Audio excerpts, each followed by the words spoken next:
Welcome to study together. ये आपका NCERT mathematics class 10 chapter 9 का सेकंड लेक्चर है। ठीक है, पिछले लेक्चर में हम लोग एग्जाम्पल कॉन्सेप्ट के साथ एग्जाम्पल 3 तक सॉल्व किए थे।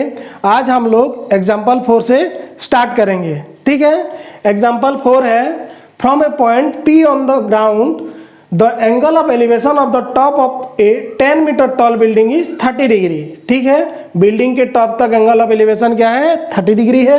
और a flagstaff is hosted at the top of the building and the angle of elevation of the top of the flagstaff is P is 45 degree. ठीक है, बिल्डिंग के ऊपर क्या है, एक फ्लैगस्टॉप है। ठीक है, फ्लैगस्टॉप के टॉप तक एंगल ऑफ एलिवेशन क्या है, 45 डिग्री है। और बिल्डिंग के टॉप तक क्या है, एंगल ऑफ एलिवेशन 30 डिग्री है।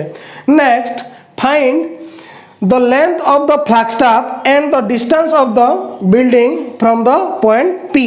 क्वेश्चन जैसा बोल रहा है ऐसे ही बनाएंगे। ठीक है, कोई भी एक बिल्डिंग है, मैं एक बिल्डिंग बना रहा हूं, ये एक बिल्डिंग है। ठीक है, इसका क्या है, जैसे बोल रहा है ऐसे ही करेंगे। ठीक है, इसका क्या है, 10 मीटर टॉल है। ये इसका हाइट क्या है, 10 मीटर टॉल है।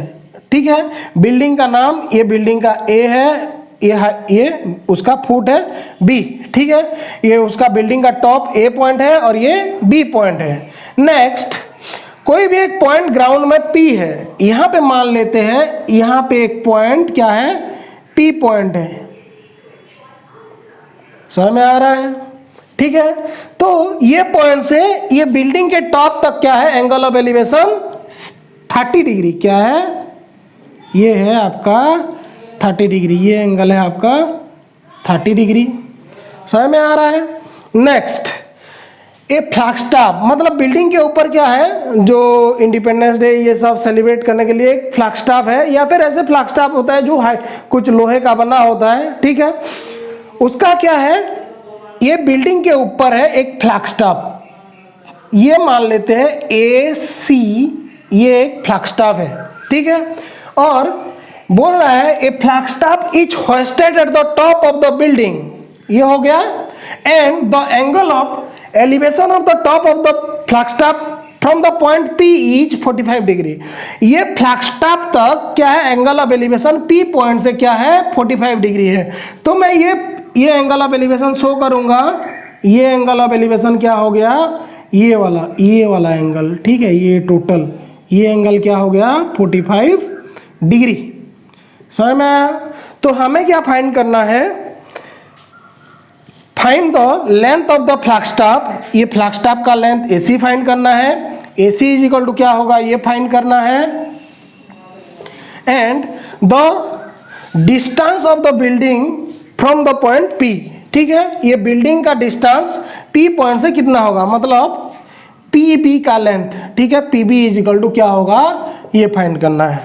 समझ में आया? तो हमें गिवन क्या है, AB गिवन है, समझते जाओ। यहां से AB क्या है, गिवन है यहाँ पे। तो APB ट्रायंगल में AB गिवन है, तो मैं BP निकाल सकता हूँ बेस, और PB निकाल सकता हूँ। क्या होगा, AB बाय PB। रिलेशन क्या है, परपेंडिकुलर बाय बेस का रिलेशन कहां पे आता है, हम लोगों को पता है tan थीटा में। tan theta is equal to क्या होता है, AB बाय BP, जो कि परपेंडिकुलर बाय बेस। तो पहले परपेंडिकुलर निकालेंगे, उसके बाद क्या करेंगे, सॉरी बेस निकालेंगे, उसके बाद क्या करेंगे, ये टोटल हाइट निकालेंगे और ये टोटल से इसको माइनस करेंगे, तो हमारा निकल जाएगा। तो देखो कैसे करेंगे। First, in triangle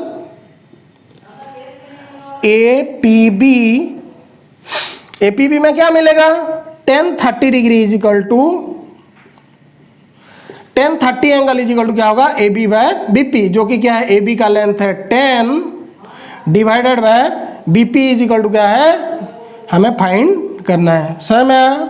this implies tan 30 का वैल्यू क्या है, 1/√3 is equal to 10 by PB। समझ में आया? This implies PB is equal to क्या हो गया, PB इज इक्वल टू आपका 10√3। 10√3 means 10 into 1.732 which is equal to 10 into √3 का वैल्यू गिवन है क्या, √3 इज इक्वल टू 1.732, तो ये मैं लिख सकता हूं 1.732, जो कि वैल्यू आ गया 17.32। ये था आपका फुट ऑफ द बिल्डिंग से पॉइंट पी तक का डिस्टेंस, जो पीबी का वैल्यू हो गया क्या 17.32। समझ में आया, ये समझ में आया। नेक्स्ट हम लोग निकालेंगे एसी।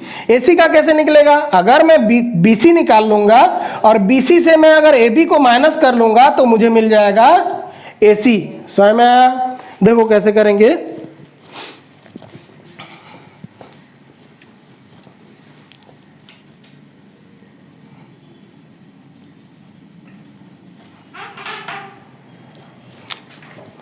देखो ये पीबी है, पीबी कितना आया 17.32।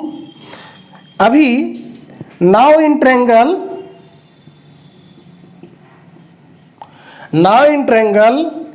पीबीसी, ये पीबीसी ट्रायंगल में क्या करेंगे,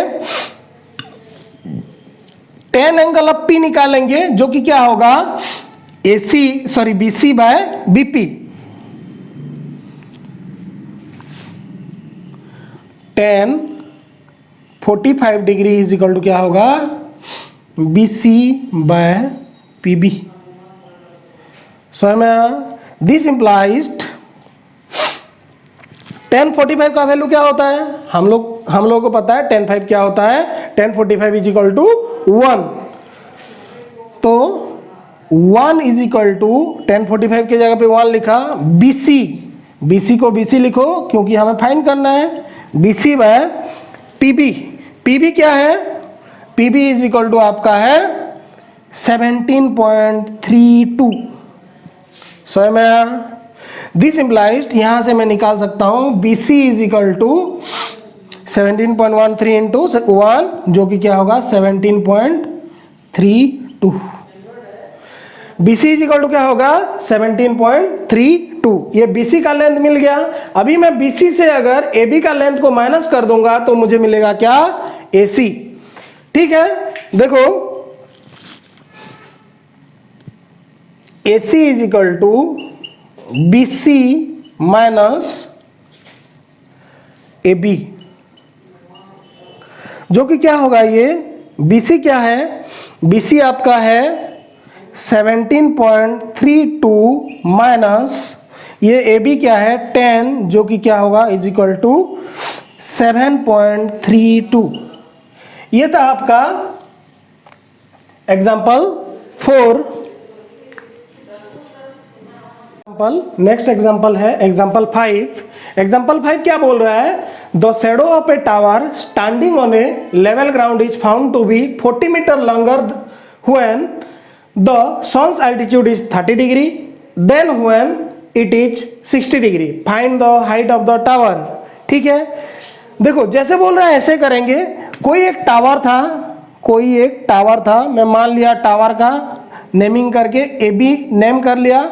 ठीक है, यहाँ पे सन है, तो इसका शैडो कुछ आएगा, ये टावर का शैडो मान लेते हैं यहाँ तक आया, ये C पॉइंट तक शैडो था। ठीक है, तो standing on a level ground is found to be 40 metre longer. क्या हो जाता है, पहले तो इसका शैडो इतना था, क्या हो जाता है 40 मीटर लॉन्गर होता है। ये पॉइंट से क्या होता है, मान लेते हैं ये 40 मीटर लॉन्गर होता है, ये D पॉइंट हो गया। ठीक है, कब ऐसा होता है, when the sun's altitude 30 degree, then when it is 60 degree. जब 60 डिग्री था, ठीक है, क्या हुआ उस टाइम में इसका शैडो BC था, लेकिन सन का पोजीशन अगर चेंज होता है तो क्या होगा, ये शैडो का लेंथ इंक्रीज कर जाएगा।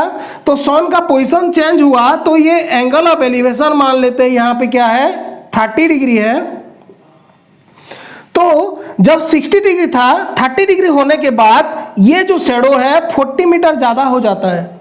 मतलब पहले शैडो BC था, न्यू शैडो BD हो गया, जो कि BD क्या है, ये BC से 40 मीटर ज्यादा है। समझ में आया, ये कैसे सॉल्व करेंगे, समझ में आया। यहाँ पे हमें दो एंगल पता चल गया। ठीक है, ये डाटा पता है तो अब हम इसको सॉल्व कर सकते हैं। ठीक है, देखो ये तो हमें पता है 90 डिग्री होगा, क्योंकि कोई भी टावर होगा वो स्ट्रेट ही होता है, ठीक है। नाउ इन ट्रायंगल, ट्राई करो खुद से एक बार, नहीं होता है तो कंटिन्यू करो वीडियो देखना, ठीक है। इन ट्रायंगल ABC ट्रायंगल में क्या मिलेगा, angle C is equal to क्या है 60 डिग्री है, तो यहां पे मैं लिखूंगा tan C is equal to, और tan 60 degree is equal to क्या होगा यहां पे AB जो कि परपेंडिकुलर बाय बेस क्या है BC, ठीक है। दिस इंप्लाइज, यहां से लिख सकता हूं tan 60 is equal to √3 is equal to AB by BC। देखो मैं ये एंगल जब भी निकालूंगा तो ये परपेंडिकुलर इसके लिए, ये एंगल के लिए भी सेम होगा, और ये एंगल के लिए निकालूंगा तो भी ये परपेंडिकुलर सेम होगा। तो ये परपेंडिकुलर को मैं परपेंडिकुलर को कंपेयर करके मैं क्या कर सकता हूं, ये लेंथ निकाल सकता हूं और ये AB का हाइट भी निकाल सकता हूं, हाइट ऑफ द टावर भी फाइंड कर सकता हूं। समझ में आ रहा है? तो यहां पे मैं लिखूंगा this implies AB is equal to BC √3। AB is equal to क्या हो गया BC √3। इसको मान लेते हैं, मैं इक्वेशन 1 मान लेता हूं। क्या मान लेता हूं? इक्वेशन 1। नाउ इन ट्रायंगल, देखो क्वेश्चन को भी रब करते हैं। क्वेश्चन समझ में आया सबको?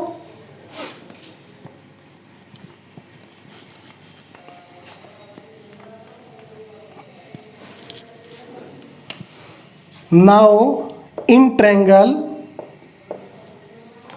ADB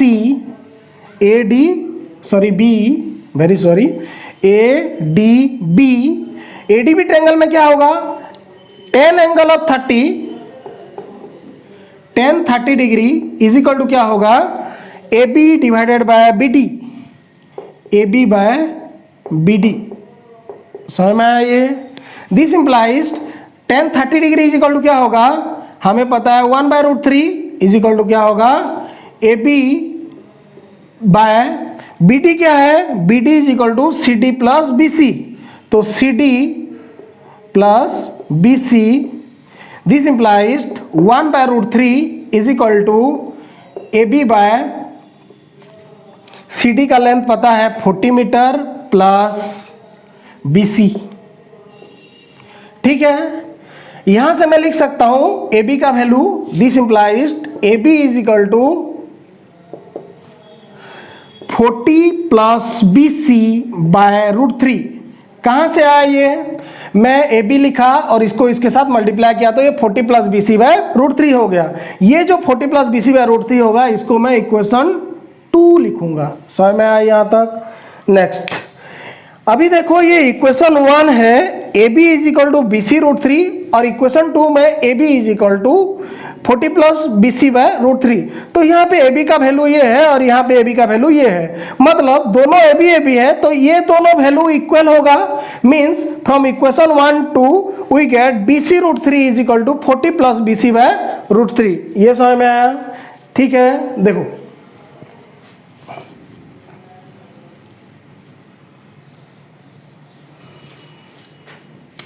from equation 1 and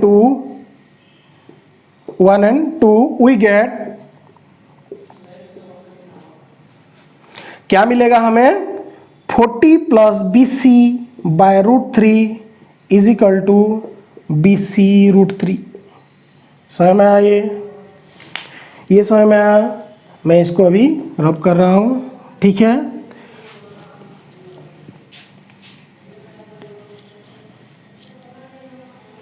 देखो अभी क्या होगा, ये डाटा से क्या मिलेगा, इन दोनों को क्रॉस मल्टीप्लाई कर दे रहे हैं। BC √3 into √3, BC √3 into √3 is equal to क्या होगा 40 प्लस BC, ठीक है। This implies 3BC is equal to 40 plus BC। ये समझ में आया? दिस इंप्लाइज ये BC इधर आ जाएगा तो क्या होगा 3BC minus BC is equal to 40। This implies 2BC is equal to 40। 2BC का वैल्यू अगर 40 हो गया तो क्या होगा, इसके बाद this implies BC is equal to क्या होगा 40/2, जो कि क्या होगा 20। तो हमें मिल गया क्या, BC का लेंथ जो है 20 हम लोग फाइंड कर लिए। समझ में आया। BC क्या हुआ, BC इज इक्वल टू 20 हो गया। नेक्स्ट हम लोग क्या करेंगे, AB का लेंथ हमें फाइंड करने के लिए बोला है, तो हम उसको फाइंड करेंगे। ठीक है, इक्वेशन 1 क्या था, इक्वेशन 1 ये था AB is equal to BC√3। क्या था, AB is equal to BC√3 which is equal to, यहाँ पे BC का लेंथ क्या है 20 है, तो 20√3।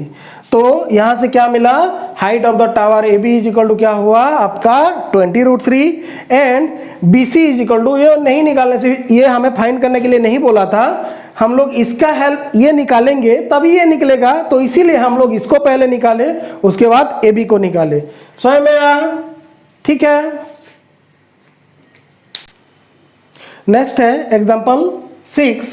एग्जांपल 6 क्या बोल रहा है, the angle of depression of the top and the bottom of a 8 metre tall building from the top of a multi stair building are 30 degree and 45 degree respectively.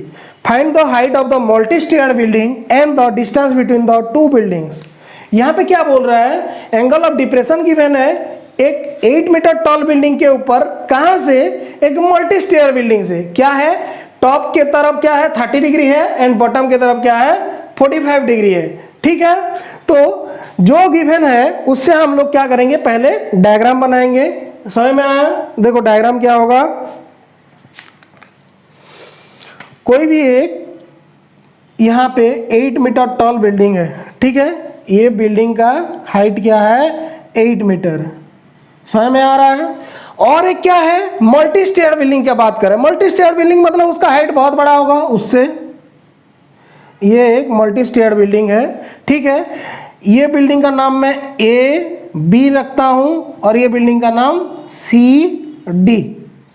ठीक है, तो यहां पे क्या है, the angle of depression of the top and bottom of an 8 metre tall building is, इसका top and इसका bottom तक एंगल ऑफ डिप्रेशन गिवन है। एंगल ऑफ डिप्रेशन कैसे निकालते हैं, ये अगर हॉरिजॉन्टल प्लेन है तो ये टॉप तक क्या होगा, एंगल ऑफ डिप्रेशन गिवन है आपका 30 डिग्री, ये आपका है 30 degree.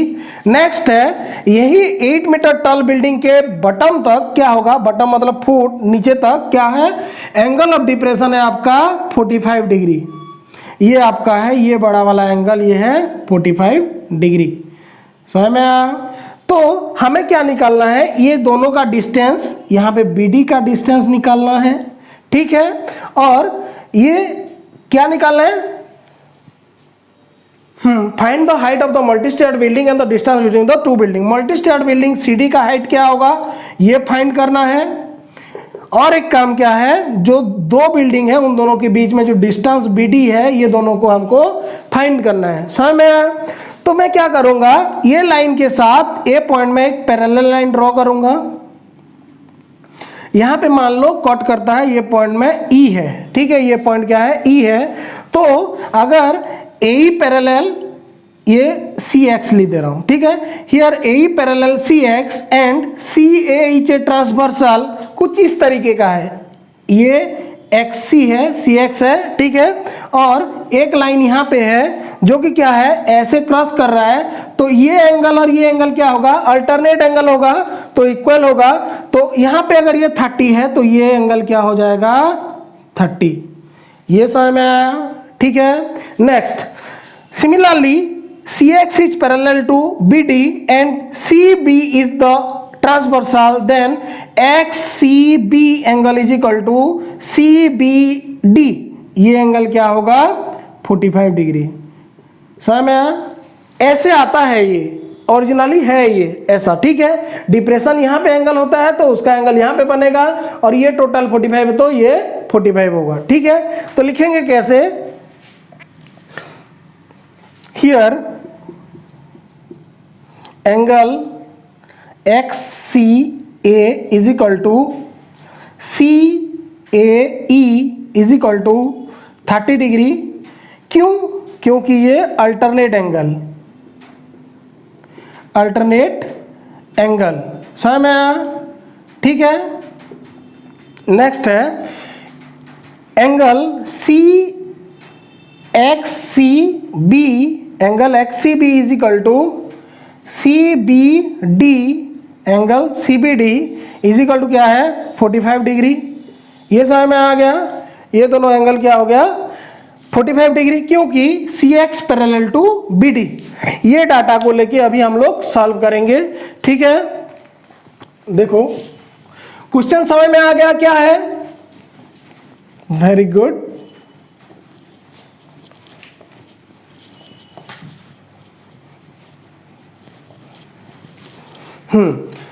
In triangle C A E, triangle C A E में क्या है, ए एंगल 30 डिग्री है, तो मैं यहां से लिख सकता हूं tan 30 degree is equal to perpendicular by base.